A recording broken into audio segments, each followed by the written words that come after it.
മറ്റു വാർത്തകൾ നോക്കാം. ഇടുക്കി രൂപതയ്ക്ക് പിന്നാലെ വിവാദ ചിത്രം ദി കേരള സ്റ്റോറി പ്രദർശിപ്പിക്കാൻ ഒരുങ്ങി താമരശ്ശേരി രൂപതയും.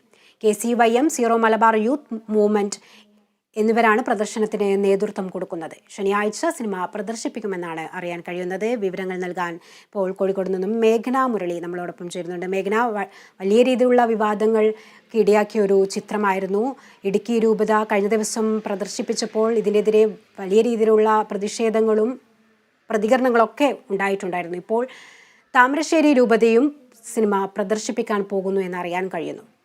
എന്തൊക്കെയാണ് വിശദാംശം? ശ്രുതി, ഇതിൽ ഏറ്റവും പ്രധാനപ്പെട്ട കാര്യം കേരളത്തിനെതിരെ അല്ലെങ്കിൽ ഒരു വ്യാജ പ്രചരണം നടക്കുന്നു, വെറുപ്പും വിദ്വേഷവും വർഗീയതയും പടർത്താൻ ശ്രമിക്കുന്ന രീതിയിൽ വലിയ തരത്തിൽ വിവാദമായിട്ടുള്ള ഒരു സിനിമയായിരുന്നു ദ കേരള സ്റ്റോറി എന്ന് പറയുന്നത്. അതിനെതിരെ കേരളത്തിലുടനീളം, അതായത് ആ ചിത്രം ഇറങ്ങിയ സമയത്ത് തന്നെ കേരളത്തിലുടനീളം വലിയ തരത്തിൽ പ്രതിരോധങ്ങളും പ്രതിഷേധങ്ങളും ഒക്കെ നടന്നതുമാണ്. അത് കഴിഞ്ഞിട്ട്, അതായത് വിവിധ മുന്നണികളും ഈ സിനിമ നിരോധിക്കണമെന്നാവശ്യപ്പെട്ടുകൊണ്ട് വലിയ തരത്തിൽ പ്രതിരോധങ്ങളും ഒക്കെ കേരളത്തിലുടനീളം നടന്നതാണ്. അതിനുശേഷം ദൂരദർശനിൽ ഈ സിനിമയുടെ, അതായത് ദ കേരള സ്റ്റോറിയുടെ പ്രദർശനവുമായി ബന്ധപ്പെട്ടിട്ടുള്ള ഒരു ആവശ്യമായിരുന്നു, അല്ലെങ്കിൽ ഒരു നീക്കം നടക്കുന്നു.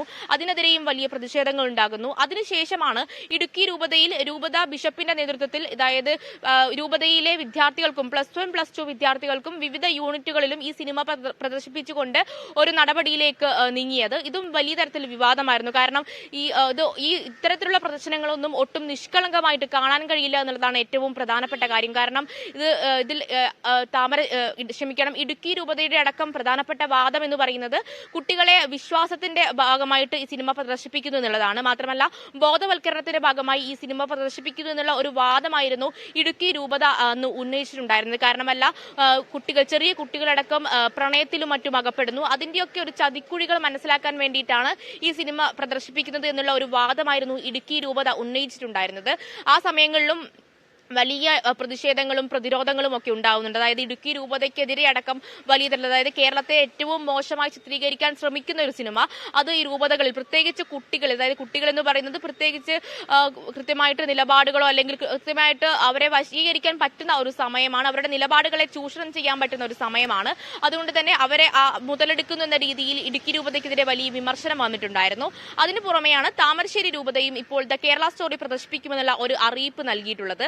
ശനിയാഴ്ചയാണ് ഈ സിനിമ പ്രദർശിപ്പിക്കുക. മാത്രമല്ല, KCYMന്റെയും സീറോ മലബാർ യൂത്ത് മൂവ്മെന്റിന്റെയും നേതൃത്വത്തിലാണ് ഈ സിനിമ പ്രദർശിപ്പിക്കുക. ഇതിൽ ഏറ്റവും പ്രധാനമായും എടുത്തു പറയേണ്ട കാര്യം, ഈ സിനിമയുടെ പ്രദർശനവുമായി ബന്ധപ്പെട്ട് പ്രചരണ പോസ്റ്ററുകളിൽ ഇടുക്കി രൂപതയെ അഭിനന്ദിച്ചുകൊണ്ടുള്ള ഒരു കുറിപ്പും കാണാനുണ്ട് എന്നുള്ളതാണ്. അതായത് സഭയുടെ മക്കളെ പ്രതിരോധത്തിന്റെ വഴികൾ പഠിപ്പിച്ച ഇടുക്കി രൂപതയ്ക്ക് അഭിനന്ദനങ്ങൾ എന്നാണ് ഇതിൽ പ്രധാനമായും പറഞ്ഞു വെക്കുന്നത്. മാത്രമല്ല, ഇതിൽ നിന്ന് നമുക്ക് മനസ്സിലാകുന്ന ഒരു കാര്യം എന്ന് പറയുന്നത്, ഇടുക്കി രൂപതയുടെ ഒരു നിലപാടിനോട് താമരശ്ശേരി രൂപതയും ചേർന്ന് നിൽക്കുന്നു എന്നുള്ളതാണ്. ഇടുക്കി രൂപത എന്തുകൊണ്ട് ഈ സിനിമ പ്രദർശിപ്പിച്ചു, അതേ കാരണങ്ങൾ തന്നെയാണ് താമരശ്ശേരി രൂപതയ്ക്കും ഈ സിനിമ പ്രദർശിപ്പിക്കുന്നതായിട്ട് പറയാനുള്ളത് എന്നാണ്. എന്തായാലും ശനിയാഴ്ചയാണ് ഈ സിനിമയുടെ പ്രദർശനം വരുന്നത്. മാത്രമല്ല, വിവിധ വാട്സപ്പ് ഗ്രൂപ്പുകളിലടക്കം ഈ സിനിമയുടെ ലിങ്ക് ഷെയർ ചെയ്യണമെന്നുള്ള കാര്യം കൂടി ഈ താമരശ്ശേരി രൂപത ആഹ്വാനം ചെയ്തിട്ടുണ്ട്. മാത്രമല്ല, KCYMന്റെ നേതൃത്വത്തിലുള്ള വിവിധ കുടുംബ യൂണിറ്റുകളിൽ ഈ സിനിമ പ്രദർശിപ്പിക്കുമെന്ന് പറയുന്നു. അങ്ങനെ ഈ തെരഞ്ഞെടുപ്പ് പ്രചാരണം വലിയ രീതിയിൽ കൊടുക്കുന്നതിനിടയിൽ ഇങ്ങനെയൊരു ചിത്രത്തിന് പ്രചാരണം കൂടുതൽ നൽകുന്നത് എന്തെങ്കിലും പ്രത്യേക ഉദ്ദേശം അങ്ങനെ എന്തെങ്കിലും ഉണ്ടോ? ഈ പ്രദർശിപ്പിക്കുന്നതിന്റെ ഒരു ലക്ഷ്യം എന്ന് പറയുന്നത്, അത്തരത്തിൽ എന്തെങ്കിലും പ്രതികരണം വന്നിട്ടുണ്ടോ? ശ്രുതി, ഇതിൽ ഏറ്റവും പ്രധാനപ്പെട്ട കാര്യം, ഈ കേരള സ്റ്റോറി എന്ന് പറയുന്ന സിനിമ ഇറങ്ങുന്ന സമയത്ത് തന്നെ പ്രധാനപ്പെട്ട പ്രതിപക്ഷ കക്ഷികളെല്ലാം ഇതിനെതിരെ ഒരു പ്രതിരോധം തീർത്തുകൊണ്ട് വന്നിട്ടുണ്ടായിരുന്നു. അതായത് ഇത് കേരളത്തിനെ മോശമായി ചിത്രീകരിക്കുന്നു, ദേശീയ തലത്തിലടക്കം കേരളത്തെ വലിയ തരത്തിൽ വിദ്വേഷം പ്രചരിപ്പിക്കുന്ന ഒരു സിനിമയാണ് എന്ന രീതിയിൽ വലിയ തരത്തിലുള്ള പ്രതിരോധവും പ്രതിഷേധവും ഒക്കെ നടന്നിട്ടുണ്ടായിരുന്നു. അതിന്റെ ഭാഗമായി ഒരു തിരഞ്ഞെടുപ്പ് കാലത്ത് ഈ ഒരു ചിത്രം പ്രദർശിപ്പിക്കുമ്പോൾ തൊട്ടും നിഷ്കളങ്കമായി നമുക്ക് കാണാൻ കഴിയില്ല എന്നുള്ള കാര്യമാണ് ഏറ്റവും പ്രധാനപ്പെട്ട കാര്യം. അതായത് വെറുതെ ഒരു സിനിമ പ്രദർശിപ്പിക്കുന്നു എന്ന രീതിയിലേക്ക് ഇതിനെ കാണാൻ കഴിയില്ല. അതിൽ പ്രത്യേകമായിട്ടുള്ള ഉദ്ദേശങ്ങൾ ഉണ്ട് എന്ന് തന്നെയാണ് മനസ്സിലാക്കാൻ ശ്രമിക്കുന്നത്. മാത്രമല്ല, ഇതിൽ പ്രധാനമായും താമരശ്ശേരി രൂപത ചോദിക്കുന്നത്, ആരാണ് കേരള സ്റ്റോറി നിരോധിച്ചത്, എവിടെയാണ് കേരള സ്റ്റോറി നിരോധിക്കപ്പെട്ടത് എന്നുള്ളതാണ്. ഇത് ഒരാളുടെ ആവിഷ്കാര സ്വാതന്ത്ര്യം കൂടിയാണ്. അതായത് സിനിമ പ്രദർശിപ്പിക്കാനുള്ള അവകാശം താമരശ്ശേരി രൂപതയ്ക്കുണ്ട്. ആ ഒരു കാര്യം കൂടി താമരശ്ശേരി രൂപത എടുത്തു പറയുന്നുണ്ട്. മാത്രമല്ല, തിരഞ്ഞെടുപ്പ് കാലമാണ്. അതുകൊണ്ട് തന്നെ ഏതെങ്കിലും തരത്തിൽ ഒരു താമരശ്ശേരി രൂപതയാണെങ്കിലും ഇടുക്കി രൂപതയാണെങ്കിലും ഒരു ആശയം, അതായത് അവരുടെ നിലപാട് പറയുക, അല്ലെങ്കിൽ അവർ ഒരു പ്രത്യേക അജണ്ടയുടെ നിലപാടിനോട് ചേർന്ന് നിൽക്കുക എന്നുള്ള ഒരു കാര്യം കൂടി ഇതിൽ വ്യക്തമാകുന്നുണ്ട്. എന്തായാലും ഇതിൽ കൂടുതൽ പ്രതികരണങ്ങൾ, അതായത് താമരശ്ശേരി രൂപത അധികാരികളുടേതായിട്ട് പ്രത്യേകമായിട്ടുള്ള പ്രതികരണങ്ങൾ വന്നിട്ടില്ല.